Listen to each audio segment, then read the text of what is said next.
படங்கள் வருது, அதில் மாற்றுக்கிறது கிடையாது. எல்லாரும் படங்கள் பண்ணுறாங்க. ஒரு சில பேர் தான் வந்து ரூட்டடான சினிமா வந்து எடுக்கிறது உண்டு. அதாவது நம்மளுடைய நிலப்பரப்பில் இருக்கக்கூடிய சில விஷயங்களை அதுலேருந்து மாறாமல் இருக்கக்கூடிய. ஸோ அதனால தான் அந்த கேள்வி. நான் முயற்சி பண்ணேன் சார்.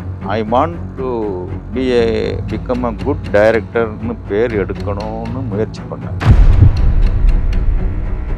நான் ஒன்றும் காவிய படம் எல்லாம் எடுக்கணும்னு நினைக்கல. காவிய படம் எடுக்கணும் இல்லை. ஒரு ஃபேமிலி ட்ராமாக்குள்ள என்னென்ன எமோஷன்ஸ் இருக்கு, நண்பர்களுக்குள்ள இன்னும் அந்த நண்பர்களுக்குள்ள விரிசல் வரக்கூடிய படம் ஃபார்முலா படி பார்த்தாலுமே எல்லா படமே ஹிட்டு தான். சமீபத்தில் மறைந்த திரு பாக்யராஜ் அவர்களை ஞாபகப்படுத்திட்டேன். அவரு வந்து வாங்க சினிமா பற்றி பேசலான்னு ஒரு புக்கு போட்டார். அதில் ஒரு விஷயம் எனக்கு ரொம்ப ஸ்பார்க் ஆச்சு. 2 மாறுபட்ட கதாபாத்திரங்கள் அந்த எதிர் அணியில் இருக்கும் பொழுது 2 கதாபாத்திரங்களும் நியாயப்படுத்தும் பட்சத்தில் அந்த படம் ஹிட் ஆகும். ஒரு படத்துக்கு ரொம்ப முக்கியமானவங்க 3 பேர். நடிகர்களை விட்டுருங்க, டெக்னீஷியன்ஸ் பார்த்தா, போட்டோ, சினிமாட்டோகிராஃபர், மியூசிக் டைரக்டர், இந்த 3மே எனக்கு எல்லாமே அவருக்கு ப்ரொடியூசர் கொடுத்தாரு. இந்த 3மே நான் நினைக்கிற மாதிரி தயாரிப்பாளரும் கேமராமேன் கை கொடுத்துக்கிட்டு, உதாரணத்துக்கு ஜிம்மி ஜிப் கேட்குறேன், ஸ்டெடிகாம் கேட்குறேன். அப்போது ஜிம்மி ஜிப்பும் ஸ்டெடிகாமும் டெய்லி ஷூட்டிங் ஸ்பாட்டில் இருந்தால் பட்ஜெட் அதிகமாகுதுன்னு இவர் கேமராமேன் என்ன சொல்லியிருக்கணும்? இல்லை சார், அது வேணும், அதெல்லாம் பண்ணி கொடுங்க, நீங்கள் பண்ணுறாரு இன்னும் சொல்லணும்ல. சார் பரவாயில்ல சார், ஜிம்மி ஜிப் ஒன்றும் பரவாயில்ல சார், நான் 40 ஃபீட் க்ரெயின் இருக்குது சார், எனக்கு 40 ஃபீட் க்ரெயின் இருக்குது சார், 20 ஃபீட் க்ரெயின் இருக்குது சார், அதில் நான் ஷார்ட் எடுத்துக்கிறேன் சார். சார் ஸ்டெடிகாம் பரவாயில்ல சார், நான் ஷோல்டரில் வச்சு எடுத்துக்கிறேன் சார். இப்படி ஒரு கேமராமேன் சொன்னார்னா கஷ்டம் தான். கேமராமேன் சொல்கிறத கேட்பாரா, நான் சொல்கிறத கேட்பாரா ப்ரொடியூசர்? எல்லாரும் எல்லா டெக்னீஷியன்ஸும் என் சைடுப்பா, அந்த எடிட்டரும் சுப்ராயன் மாஸ்டரும் நீ வச்சுக்கோ. அவங்க 2 பேரும் தூக்கிட்டாரு கடைசி மினிட்ல, 1 வீக் முன்னாடி ஷூட்டிங் போகுது. ஆக்டிங் போனால் நான் எந்த கேரக்டர் நடிக்கணும், அந்த கேரக்டர் என்ன பண்ணும், அதை தான் நான் வந்து கொஞ்சம் எனக்குள்ள ஒரு கன்வெர்ட். இப்போ இவன் ஒரு டெரரிஸ்ட், இவன் ஒரு சாராய வியாபாரி, இவன் வந்து வெட்டுக்குத்து பார்ட்டி அப்படிங்கும்போது என் மூஞ்சி, என்னுடைய அக்ரெசிவான அந்த அந்த எக்ஸ்பிரஷன்ஸ் இது எல்லாமே மாறும். இதுவே ஒரு பாவ கேஸு அவனை பார்த்தா மூஞ்சி தான் ஒரு மாதிரி இருக்குமே தவிர அவன் உண்மையிலே ரொம்ப பாவமான ஒரு ஏழ்மையான ஒரு அப்பா, நான் அப்படி மாறிடுவேன்ங்கிறது எனக்குள்ள இருக்கக்கூடிய நம்பிக்கை. அதுக்கு காரணம் வந்து அப்சர்வேஷன். எப்போ சார் அடுத்து படம் பண்ண போறீங்க? இல்லை, ஏன் நான் இந்த கேள்வி கேட்கறேன், மில்லியன் டாலர் கொஸ்டின் இது. இல்லை, எதனாலங்கிற அந்த கேள்வி இருக்குல்ல. இப்போ படங்கள் வருது, அதில் மாற்றுக்கிறது கிடையாது. எல்லாரும் படங்கள் பண்ணுறாங்க.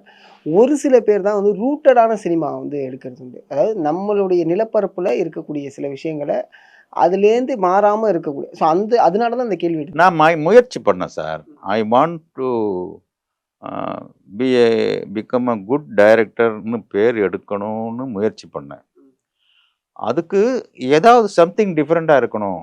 வழக்கமாக கமர்ஷியல் படம் தான், ஆனால் அதுக்குள்ளே ஒரு ஃபேமிலி பேக்டாப்ஸ், எல்லா குடும்பம் வந்து பார்க்குற மாதிரி இருக்கணும். எல்லா தரப்பையும் மைண்டில் வச்சு தான் இந்த கதையை நான் வடிவமைச்சேன். நாட் ஓன்லி தேட், மற்ற படங்களுக்கு வித்தியாசப்படணும்னு நான் நினச்சதுக்கு இன்னொரு காரணம், அந்த குமரி மாவட்டத்தை ஸ்லாங்கை முழுசாக யூஸ் பண்ணணும். ஏன்னா சினிமாவில் எல்லா மாவட்டத்தோட ஸ்லாங்கும் டாமினேட் பண்ணிகிட்டு இருக்கு. பார்த்தீங்க, அதில் ரொம்ப டாமினேட் பண்ணுறது மதுரை மாவட்டம், அப்புறம் மெட்ராஸ் ஸ்லாங், அப்புறம் கோயம்புத்தூர் ஸ்லாங். இதே மாதிரி பார்த்தீங்கன்னா வேறு ஸ்லாங் வைஸ் கோயம்புத்தூர், மதுரை, மெட்ராஸு, திருநெல்வேலி, பட்டும் படாமல் தொட்டும் தொடாமல் அங்கங்கேயா வரும். இந்த குமரி மாவட்டத்துக்குன்னு ஒரு ஸ்லாங் இருக்கு. அது எந்த படத்துலையுமே இது வரைக்கும் முழுமையாக சொல்லப்படல. வாலா போலா மக்கா இவ்வளோதான் வரும். பேசுகிற வசனங்கள் எந்த மாடுலேஷனில் பேசுவாங்க அப்படிங்கிறத முழுமையாக சொல்லப்படலை. அது நான் முயற்சி பண்ணேன். அதுலேயுமே எனக்கு நிறைய தடங்கல்கள் வந்தது நிறைய. ஏன்னா முழுசாக நம்ம அந்த ஸ்லாங்கை முயற்சி பண்ணும்போது ஜனங்களுக்கு புரியாமல் போயிடக்கூடாதுன்னு ப்ரொடியூசர் தரப்பு எனக்கு ஒரு அபாய மணி அடிச்சுட்டே இருந்தார்.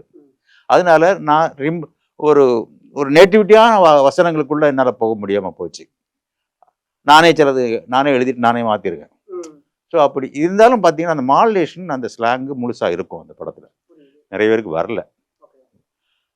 நானும் முயற்சி பண்ணிட்டு இருந்தாலும் நமக்கு குறுகிய காலத்தை படம் முடிச்சாகணும்னு ஒரு நிர்பந்தம் இருக்கும்போது அதில் ரொம்ப ட்ராவல் ஆக முடியாதுன்னு நானும் கொஞ்சம் டப்பிங்கில் பார்த்தேங்க. டப்பிங் பேசுகிற ஆர்டிஸ்ட்டுக்கும் வரல, அவங்களுக்கும் வரல. எல்லாமே நிர்பந்தம் அடிப்படையில் தான் நம்ம வந்து சில விஷயங்கள் நடக்குது. அப்படிங்கும்போது நினச்ச படம் வரல, நினச்சது நடக்கலைங்கிற ஒரு வட்டம் அங்கே கிரியேட் ஆகுது. ஓகே, அந்த முயற்சி எனக்கு சரியாக பலிதமாகலைங்கிறது தான் உண்மை. புரியுது சார். ஆமாம், நான் ஒரு வித்தியாசமான முயற்சி தான் நான் எடுத்தேன். பெரிய காவிய படம் நான் இப்போ நான் ஒன்றும் காவிய படம் எல்லாம் எடுக்கணும்னு நினைக்கல, காவிய படம் எடுக்க யதார்த்தமான விருப்பம் படம் இல்லை. எடுக்கணும்னு ஒரு ஃபேமிலி ட்ராமாக்குள்ள என்னென்ன எமோஷன்ஸ் இருக்கு, நண்பர்களுக்குள்ள இன்னும் அந்த நண்பர்களுக்குள்ள விரிசல் வரக்கூடிய படம் ஃபார்முலா படி பார்த்தாலுமே எல்லா படமே ஹிட்டு தான். கரெக்ட். எல்லா படமே ஹிட்டு தான், நண்பர்கள் பேஸ் பண்ண படங்கள் அனைத்துமே. அப்புறம் நான் இன்னொரு விஷயம் நான் சமீபத்தில் மறைந்த திரு பாக்யராஜ் அவர்களை ஞாபகப்படுத்திக்கிறேன். அவர் வாங்க சினிமா பற்றி பேசலான்னு ஒரு புக்கு போட்டார். அதில் ஒரு விஷயம் எனக்கு ரொம்ப ஸ்பார்க் ஆச்சு. நிறைய எழுதியிருந்தார், படித்து பல வருஷங்கள் ஆச்சு, எல்லாம் ஞாபகத்தில் இல்லை, சில விஷயங்கள் ஞாபகத்தில் இருக்குது. அதில் முக்கியமாக ஒரு விஷயம் எனக்கு ஸ்பார்க்கான விஷயம், 2 மாறுபட்ட கதாபாத்திரங்கள் அந்த எதிர் எதிர் அணியில் இருக்கும் பொழுது, 2 மாறுபட்ட கதாபாத்திரங்கள் எதிர் எதிர் அணியில் இருக்கும் பொழுது, ஆப்போசிட் எனிமியா இருக்கும்போது, 2 கதாபாத்திரங்களும் நியாயப்படுத்தும் பட்சத்தில் அந்த படம் ஹிட் ஆகும். அவர் சொன்ன ஒரு ஸ்கிரீன் பிளே ஃபார்முலா. 2 பேர் இருக்காங்க, 2 பேரும் ஆப்போசிட்ல இருக்கான், இவன் பக்கம் நியாயம் டிராவல் ஆயிட்டு இருக்கு, இவன் பக்கம் விரும்பாண்டி ஸ்கிரீன் பிளே மாதிரி. ஆமா ஆமா. இவன் பக்கம் நியாயம் டிராவல் ஆயிட்டு இருக்கு, இவன் பக்கம் நியாயம் டிராவல் ஆயிட்டு இருக்குன்னா மக்கள் அதுல ஒரு வில்லன் ஒரு ஹீரோன்னா அவன் பார்த்து பழக்கப்பட்ட விஷயமா இருக்கும். இது என்னடா 2 பேருமே இருக்கு, எவனா மக்களுக்கு அதுல ஒரு கியூரியாசிட்டி. கரெக்ட். ஸோ இந்த ஃபார்முலா எவர்கிரீன் சக்சஸ். இப்படி மாறுபட்ட கதாபாத்திரம் எதிரெடுத்து இருந்தாலும் அவங்க கதாபாத்திரத்தின் அந்த தன்மை நியாயப்படுத்தும் பட்சத்தில் அந்த படம் ஹிட் ஆகும். உதாரணத்துக்கு சக்கரம், பந்தயம் இந்த மாதிரி படங்கள் பிளாக் அண்ட் ஒயிட் காலத்துல வெற்றி அடைஞ்சிருக்கு. அதை பேஸ் பண்ணி தான் நான் மௌன கீதங்கள் எடுத்தேன்னு சொல்லியிருந்தாரு. ஓகே. மௌன ஹஸ்பண்ட் அண்ட் ஒய்ஃப் 2 பேருமே நியாயமா இருக்கும். அவ இவ மேல கோவப்பட்டது நியாயம், பாக்யராஜ் அவ பொட்டாட்டி மேல கோவப்பட்டது நியாயம், இடையில ஒரு குழந்தை. இது நியாயப்படுத்தி போனா அந்த படம் ஹிட் ஆச்சு. இன்னும் அந்த விஷயத்த சொன்னார். இதை நான் எடுத்துக்கிட்டேன். இதை எடுத்துக்கிட்டு தான் நான் வன்மம் அந்த அந்த அந்த கண்டென்ட்டை மட்டும் எடுத்தேன். 2 நண்பர்கள், ஆனால் 2 பேர் பக்கத்துல நியாயம் இருக்கணும். அதை எடுத்துட்டு நான் நீங்க அதை பார்த்தா இருக்கும். இல்லை கண்டிப்பா. அவன் ஆனா சரியா வலுவா வரல. Okay okay. நான் எடுத்தது நினைச்சது ஸ்கிரீன் பிளே பண்ணது எல்லாமே கரெக்டு தான், வலுவா வரல. புரியுது சார். அதுக்கு நிறைய ப்ராப்ளம்ஸ். Okay okay. அதை எல்லாம் அதாவது சார் நினச்ச வாழ்க்கை அமையணும்ல, அப்போ சில சந்தோஷங்கள் கிடைக்கும். டெக்னீஷியன் சைடு நான் நினச்சது கிடைக்கல, நடிகர் சைடு நினச்சது கிடைக்கல. உதாரணம் முக்கியமாக ஒரு விஷயம் என்னென்னா, அங்கே தான் நான் ரொம்ப சறுக்குனேன். ஒரு படத்துக்கு ரொம்ப முக்கியமானவங்க 3 பேர். நடிகர்களை விட்டுருங்க, டெக்னீஷியன்ஸ் பார்த்தா சினிமாட்டோகிராஃபி, மியூசிக் டைரக்டர், எடிட்டர், இந்த 3 ரொம்ப கீ கேரக்டர்ஸ். கண்டிப்பாக பாக்கி உள்ளவங்களாம் கூட சப்போர்ட்டிங்காக இருப்பாங்க. இந்த 3மே எனக்கு எல்லாமே அவருக்கு கொடுத்ததான், ப்ரொடியூசர் கொடுத்ததான். இந்த 3மே நான் நினைச்சது மாதிரி அமையல. அவர் கொடுத்தாரு, நானும் அந்த நேரத்துக்கு வர வழி இல்லாமல் நானும் ஒத்துக்கிட்டேன். பட் அது மைனஸ் தான். ஏன்னா அதாவது இந்த காலத்தில் மேக்கிங் ரொம்ப முக்கியம். கண்டிப்பாக மேக்கிங் இப்போ அந்த படம் இப்போ யாரையும் நம்ம குறை சொல்லி பிரயோஜனம் இல்லைங்கிறது என்னுடைய கருத்து. பட் என்னன்னா, யாரும் இந்த தப்பை பண்ணக்கூடாதுன்னு இந்த பேட்டி மூலமா சில விஷயங்கள் டைரக்டர் சொல்லலாம்.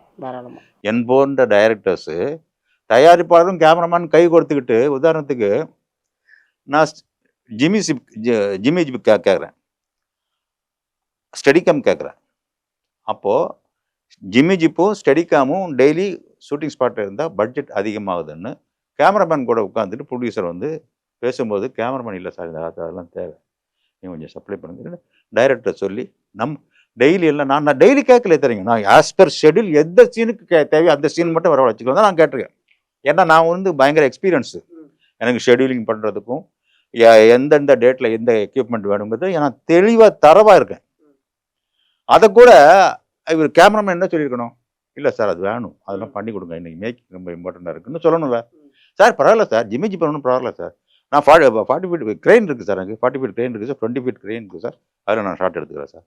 சார் ஸ்டெடிகாம் பரவாயில்ல சார், நான் ஷோல்டரில் வச்சு எடுத்துக்கிறேன் சார். இப்படி ஒரு கேமராமேன் சொன்னார்னா கஷ்டம் தான். கேமராமேன் சொல்கிறத கேட்பாரா, நான் சொல்கிறத கேட்பாரா ப்ரொடியூசர்? கேமராமேன் சொல்கிறத கேட்பாங்க. ஏன்னா நம்ம கதை எழுதுறவன் செல்லுலாயில் கொண்டு வரக்கூடிய அந்த ஆள் கேமராமேன் தான். அப்போ கேமராமேனுக்கு ஒரு சீஃப் டெக்னீஷியன் இம்பார்ட்டன்ஸ் இருக்குது. அவர் படங்கள் ஆல்ரெடி பண்ணவர், நான் புதுசு. அப்போ அவர் பேச்சு தான் எடுப்பது. இது ஒரு உதாரணம். விடி விஜயன் எனக்கு ரொம்ப ரொம்ப ரொம்ப நெருக்கமான ஒரு கேரக்டர், என்னுடைய வெல்விஷர். நான் என்னுடைய முன்னேற்றத்தில் மிக அக்கறை உள்ளவர். நான் அசிஸ்டன்ட் டைரக்டர் அப்படி காலத்துலேருந்து அவருக்கு பழக்கம். அவர் டாப் மோஸ்ட் எடிட்டர் லிஸ்ட்டில் இருக்கார். அதுக்கப்புறம் தானே ஆண்டனி எல்லாம் ஹேபிட்டில் வந்தாங்க. டாப் மோஸ்ட் எடிட்டர்னா அன்னைக்கு விடி விஜயன், சுரேஷ் சர்ஷு, அது மாதிரி ஆளுங்கள் தான். இப்போ வந்து அவரு எனக்கு நான் அவர்கிட்ட கேட்குறேன், சார் நீங்கள் எனக்கு தாராளமாக பண்ணலாங்க கிருஷ்ணன், நீங்கள் ஒன்றும் பிரச்சனை இல்லை சார், கொஞ்சம் ப்ரொடியூசர் ரொம்ப பட்ஜெட் அதுதான் சொல்லுவார். ஐயோ அதெல்லாம் வேண்டாம், நீங்கள் படம் பண்ணுங்க, எனக்கு அவர் பணமே தர வேண்டாம், நான் அவங்க பண்ணுறேன் அப்படி தான் சொன்னார். நான் இதை அவர்கிட்ட நம்ம அதை சொன்னால் அட்வான்டேஜ் எடுத்துக்கூடாது. படமே தர வேண்டாம்னு சொன்னால் அட்வான்டேஜ் எடுத்துப்பார். அதனால் நான் என்ன சொல்கிறேன், சார் நீங்கள் எந்த எடிட்டர் போட்டாரு என்ன சம்பளம் கொடுப்பீங்க அதை அவர்கிட்ட கொடுங்க. சரிப்பா. நான் எடிட்டரும் அதே மாதிரி சூப்பர் சுப்ராயன் 2 பேருமே எனக்கு ரொம்ப நெருக்கம். அவரும் இதே மாதிரி தான். விஜயன் சார் என்ன சொன்னாரோ அதான் சுப்ராயனுடைய ஸ்டேட்மெண்ட். அவரும் நீங்கள் எல்லாரும் எல்லா டெக்னீஷியன்ஸும் என் சைடுப்பா, அந்த எடிட்டரும் சுப்ராயன் மாஸ்டரும் நீ வச்சுக்கோ, ஒன்றும் பிரச்சனை. அவங்க 2 பேரும் தூக்கிட்டாரு கடைசி மினிட்ல, 1 வீக் முன்னாடி ஷூட்டிங் போகிறதுக்கு முன்னாடி. எடிட்லயாவது நம்ம மேட்ச் பண்ணி அவர் எப்படி சார் நம்ம நினைக்கிற படம் எடுக்க முடியும்? கரெக்ட். அதை தாண்டி உங்களுடைய பல்ஸ் அவருக்கு தெரிஞ்சது. ஸோ அப்படிங்கும்போது எடிட்லேயே நான் குனிவேன்னு தெரிஞ்சு போச்சு அவருக்கு. நான் நிமிந்து இன்னைக்கு அதாவது கண்டுபிடிச்சிடுவாங்க சார், விளையும் பயிர் முளையிலே தெரியும்னு சொல்கிற மாதிரி. அவர் எத்தனை படம் எடுத்தவர், நமக்கு முதல் படம் தான். அவர் எத்தனை படம் எடுத்தார், ஒரு டைரக்டர் ஈஸியாக அவர் ஃபைண்ட் அவுட் பண்ணுவார். இவன் குனிமா நமக்கு முதல்ல அவர் மார்க் போட்டார். அதனால் வந்த வேணாம். ஆமாம், அதனால் தான் அவருடைய ஆளுமை டோட்டலாகவே என் மேலே திணிக்கப்பட்டதுனால தான் நமக்கு சில விஷயங்கள் அமையலை. Okay okay okay. அதனால கிடைச்ச ரிசல்ட் தான். படம் இன்னைக்குமே நல்ல படம் தான். நல்ல சார், நல்ல படங்கனால அந்த படத்தை பத்தி நம்ம பேசிட்டு இருக்கோம். நல்ல படம். நீங்க அமேசான் பிரைம் வீடியோல வந்து 5.2 ரேட்டிங்ல இப்பவும் போயிட்டு இருக்கு. ஆமா. என்ன பண்றது, ஃபேட் லைனே நம்ம சில நேரங்களில் நம்பித்தாகணும். கண்டிப்பா கண்டிப்பா. கட்டம், ஜாதகம், கர்மா, விதி, இதுக்கு நிறைய பேர் இருக்கு. புரியுது. நடிகரா உள்ள வந்தாச்சு, ஒரு சின்ன தயக்கமுமே இருக்கும். நம்ம டைரக்டரா பண்ணிட்டோம், நம்ம அதெல்லாம் நிறைய இருந்தது. நடிகரா வரோமே ஃபர்ஸ்ட் அக்செப்ட் பண்ணிப்பாங்களா, டைரக்டருக்கு ஏத்த மாதிரி நம்ம இருந்துருவோமா? இந்த அது எனக்கு மைண்ட்ல இல்ல. அப்ப நடிகரா அக்செப்ட் பண்ணுவாங்களா, அவங்க டைரக்டர் ஏத்த மாதிரி நம்ம இருப்போமா, நம்மளால நடிக்க முடியுமா? எனக்கு அந்த இல்ல ஃபீவர் வரல. சூப்பர் ஃபீவர் வரல. ஓகே. வந்து நான் எப்படி நடிகர் ஆக போறேங்கிற பிரச்சனை தான் எனக்கு. ஓகே. நம்ம இப்ப நீங்க சொன்னீங்கல்ல, ஒரு டைரக்டரா இருந்துகிட்டு போய் நான் ஒவ்வொரு ஆஃபீஸில் போய் நம்ம போய் ஃபோட்டோ ஆஃபீஸை போகிறோம் சார், சார் நீங்கள் டைரக்டரா சார், சிலவங்களுக்கு தெரியும் சிலவங்களுக்கு தெரியும். அப்படியா சார், சார் ஃபோட்டோ கொடுத்துட்டு போங்க சார். மற்றவங்கள்ட்ட மற்ற சாதாரணமாக நடிக்கிறதுக்கு வாய்ப்பு கேட்க வரக்கூடியவங்கள்ட்ட அவங்க எப்படி டீல் பண்ணுவாங்க? சரிப்பா ஃபோட்டோ கொடுத்துட்டு போ. ஆஃபீஸ் பாய் கூட கேட்பான் ஃபோட்டோ கொடுத்துட்டு போங்கன்னு. அசிஸ்டன்ட் கூட மீட் பண்ண மாட்டான். புரியுது. இப்போ நம்மகிட்ட கொஞ்சம் ஒரு டைரக்டர் ஆனதால, சரி சார் நீங்கள் கொஞ்சம் ஃபோட்டோ கொடுத்துட்டு போங்க சார், அந்த ஒரு விஷயம் கொஞ்சம் ஒரு மனிதாபிமானத்தோட பேசுவாங்க. அதான் நடக்கும். ஓகே. அதனால அதுவே எனக்கு பெரிய சங்கடமாச்சு. ஒவ்வொரு ஆஃபீஸில் போய் நம்ம எப்படி போய் நடிக்கிறதுக்கு வாய்ப்பு கேட்குறோம். ஒரு விஜய் சேது வச்சு படம் பண்ணிட்டு, அது ஒரு தர்ம சூழ்நிலை. அப்புறம் அப்படி போக முடியாது. வேற யாராவது நமக்கு தெரிஞ்ச டைரக்டர்கிட்ட போய் பார்த்து நம்ம நிலைமையில சொல்லி அவர் ஏதாவது நல்ல ஒரு கேரக்டர் கொடுத்தாரு, அந்த கேரக்டர் பேசப்பட்டுச்சுன்னா அதுல இருந்து நம்ம கொஞ்சம் கயிறு பிடிச்சி ஏறலாம் அப்படின்னு தான் நான் பிளான் பண்ணேன். அப்படி பார்த்தா எந்த டைரக்டர் நமக்கு எல்லாமே நமக்கு தெரிஞ்ச டைரக்டர்ஸ் பூரா வேற மாதிரியா இருக்காங்க. இன்னைக்கு அப்டேட்டுக்குள்ள இல்லை. அவங்க வேற ஒரு லெவலில் பெருசாக இருக்க. உதாரணத்துக்கு மனோபாலட்டன் அசிஸ்டன்ட் ஒர்க் பண்ணியிருக்கேன். மனோபாலன் சார் நடிகர் ஆகிட்டார் இல்லையா? ஆர்கே செல்வமணி சார்ட்ட நான் ஒர்க் பண்ணியிருக்கேன். அவர் வந்து பெப்சி அது இதுன்னு வேற லெவலில் போயிருக்காரு. அதாவது நம்ம ஏஜ் ஃபேக்டரு, ஜென்ரேஷன் கேப்பு எல்லாமே சேர்ந்து தானே நம்மளை வந்து அப்படிங்கும்போது நம்ம இன்னைக்கு இருக்கக்கூடிய அப்டேட்டட் டைரக்டர்ஸை மட்டும்தான் நம்ம மீட் பண்ண முடியும். அவங்களுக்கும் நமக்கும் பழக்கம் கிடையாது.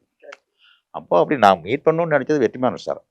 வெற்றிமாறன் சார் நம்மளை கொஞ்சம் அப்செட் பண்ணுவாருன்னு எனக்குள்ள ஒரு நம்பிக்கை தோணிச்சு. அதான் இறைவன் சம்திங் டெல்ஸ் மீன்னு சொல்லுவாங்கல்ல, அதுதான். Okay okay.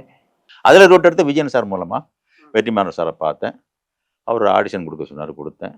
அதன் மூலம் வந்தது தான் அந்த கதாபாத்திரமே வந்து ரொம்ப, அதான் சொன்னேன், ஒரு ஆர்ப்பாட்டம் இல்லாமல் நடிக்கணும், அப்போதான் அது வந்து நடிப்புன்னு வெளில தெரியாது அப்படிங்கிற ஒரு விஷயம் சொல்லுவாங்க. அப்படிதான் சார் இருந்துச்சு அது.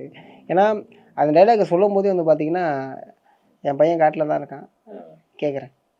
ஆமாம் ஆமாம், அவ்வளோதான். இப்போ அது மட்டும் இல்லை, எல்லா படத்துலையுமே நான் அப்படி தான் நடிச்சிட்டு இருக்கேன். ஆமாம், இதில் மட்டும் தான் கொஞ்சம் ஓவர்டோஸாக நடிச்சிட்டோமோன்னு எனக்கு கொஞ்சம் லிங்கத்தில்.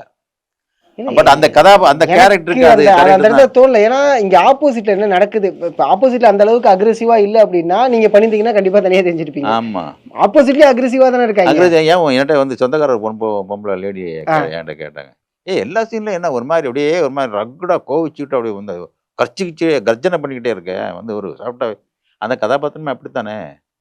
அது என்ன இப்போ சாரா வியாபாரி எப்படி இருப்பான், சந்தோஷமாவே இருப்பான், அவன் எந்த நிமிஷம் எவன் போலீஸ் வருவான், எவன் வெட்டு குத்துனா இருப்பான், அவன் அந்த டென்ஷனில் தான் இருப்பான். அதனால் அந்த மூடு அப்படித்தான்.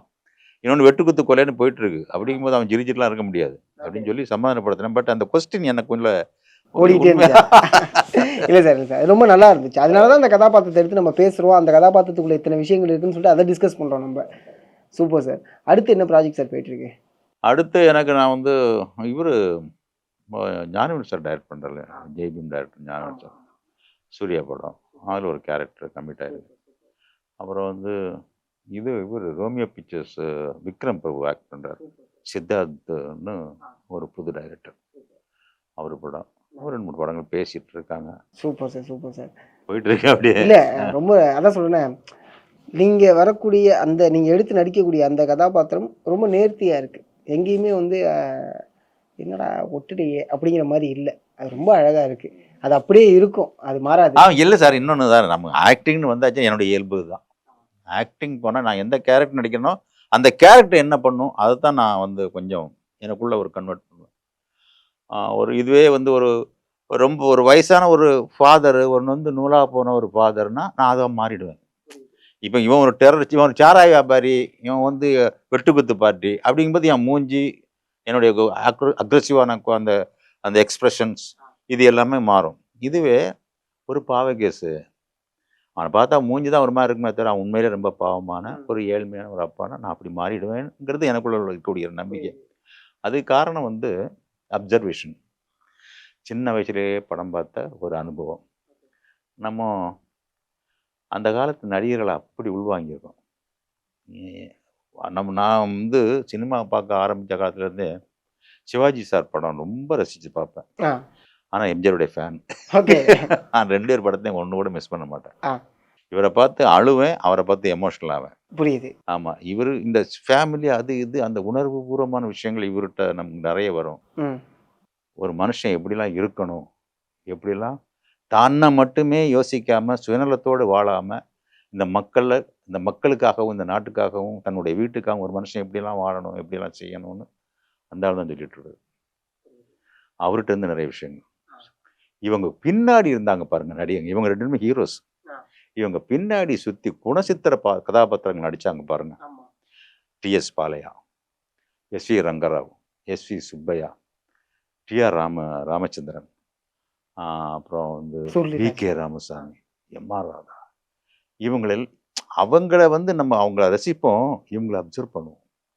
ஏன்னா நம்ம ஹீரோ ஆக போகிறது இல்லை, அந்த அந்த அந்த பாடி லாங்குவேஜ் ரொம்ப ரசிப்போம் நம்ம. எம்.ஆர். ராதா பாடி லாங்குவேஜ், டிஎஸ் பாலையா, வி.கே.ஆர் அவருடைய டோன்னு. சும்மா சின்ன வயசுல இதே தானே, சினிமான்னு ஒரே கூத்தா தானே இருக்கும். மிமிகிரி பண்றது, அவரை மாதிரி பேசுறது, அது மாதிரி விஷயங்கள் தான். அப்படிங்கும்போது அந்த எஸ்வி ரங்கராவ் எல்லாம் செம ஆர்டிஸ்ட். அவன் பார்த்தீங்கன்னா நீங்கள் எங்கள் வீட்டு பிள்ளையில சரோஜாதேவியுடைய அப்பாவா வரும்போது அந்த ஜமீன்தார் தோரணை அந்த மிடுக்கு அது வேற. சில படங்களில் பார்த்தீங்கன்னா டோட்டலாக பாவர்ட்டியா படிக்காத மேதை, அது மாதிரி பணக்காரர் தான் இருந்தாலும் அந்த பிள்ளைங்கள்ட்ட தவிக்கிற பாசத்துக்காக தவிக்கிறது, அது மாதிரி இந்த படம் நானும் ஒரு பெண், இதெல்லாம் அவருடைய பேத்தஸை பார்க்கணும். அப்படி ஒரு ரியாக்ஷன் பண்ணுவார். அது மாதிரி எஸ்வி சுப்பையா, அந்த ஆர்டிஸ்டுகளுடைய பெர்ஃபார்மன்ஸ் எல்லாம் வேற லெவல். இதெல்லாம் நிறைய அப்சர்வ் பண்ணுவேன், பண்ணியிருக்கேன். எனக்கு ரொம்ப லிட்டிகேஷனான கதாபாத்திரம் வரும்போது எனக்கு அவங்களுக்குள்ள அவங்கள கொஞ்சம் இழுத்துக்குள்ள வச்சுப்பேன். கொஞ்சம் வச்சு நான் கண்டுபிடிக்க முடியாது. புரியுது. இதுக்கப்புறம் வேணா நான் பார்க்கும்போது வேணா யோசிச்சு பார்க்குறேன். நீங்க யோசிப்பீங்க. கண்டிப்பா சார். ரொம்ப நன்றி சார், உங்களோட அழகான நேரத்தை கொடுத்ததுக்கு ரொம்ப நன்றி. ஓகே, நல்ல நல்ல படங்கள் பண்ணிட்டு இருக்கீங்க. அதே பண்ணிட்டு இருக்கேன். கண்டிப்பா இனிமேல் வரக்கூடிய காலங்களும் நல்ல படங்கள் அதே மாதிரி அமையும் சார், அது மாற்று கருத்தே கிடையாது. ரொம்ப நன்றி உங்களோட நேரத்துக்கு. ரொம்ப வணக்கம். இவ்வளவு நேரம் என்னுடைய அனுபவங்களை உங்களுக்கும் ரசிகர்களுக்கும் பகிர்ந்துக்கிட்டு அதுக்கு ஒரு வாய்ப்பு நீங்கள் கொடுத்தீங்க. உங்களுடைய மூவி வேர்ல்டு மீடியாவுக்கு நான் ரொம்ப நன்றி சொல்கிறேன். தொழில்நுட்ப கலைஞர்கள், நிர்வாக குழு எல்லாருக்குமே நன்றி. நன்றி சார். வணக்கம்.